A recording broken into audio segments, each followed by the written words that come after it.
amin'ny fifaliana indray no hiara-bana antsika rehetra amin'ny anaran'i Jesosy Kristy. Manahoana daholo?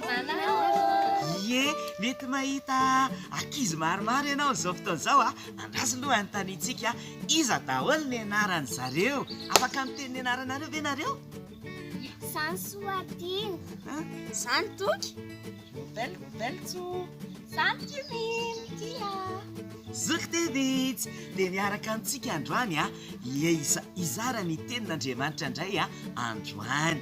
Androantsika dia resaka momba ny Pentecote na ny Pentecoste. Fantatrareo ve zany? Fahatsiarovana zany. Isa-taona misy an'izany fety zany foana hoe fetin'ny Pentecoste. Dia rehefa alatsinainy hoe lundi de Pentecote dia mitsangatsangana ny olona. Fa ino zany Pentecote zany? Rehefa miresaka Pentecote dia miresaka momba ny fanamasina. Zany hoe fahatsiarovana ny nilatsahan'ny fanamasina tamin'ireo mpianatra Jesosy tamin'ny apôstôly zany. Dia nidina amin'ny fanamasina dia fahatsiarovana an'izay fotoana izay ny atao hoe Pentecote. Rehefa miresaka Pentecote dia miresaka fanamasina. Ino zany fanamasina zany? Fantatrareo ve? Izy zany fanamasina zany. Andao asantsika miteny tsirairay zareo hoe inona ny fantatrareo mahakasika ny fanamasina? Misy tenin'Andriamanitra hoe Andriamanitra dia fanahy.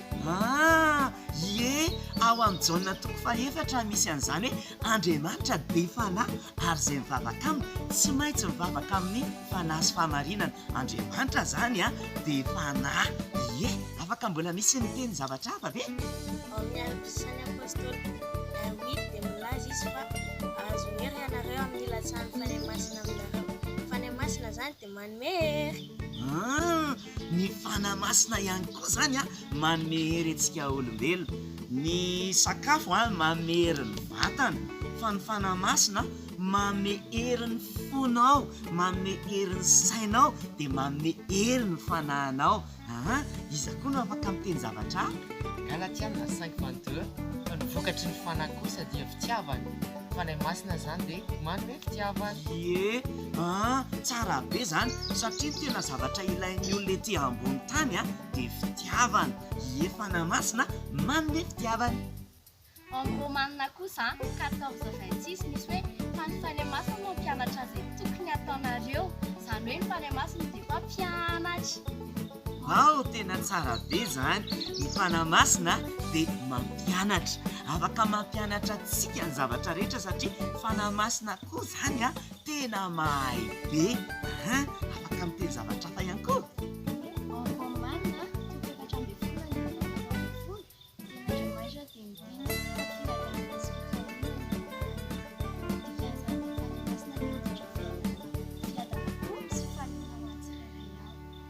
Tena tsara be zany manana ny fanahy-masina zany, ary tsara be ny miaraka amin'ny fanahy-masina.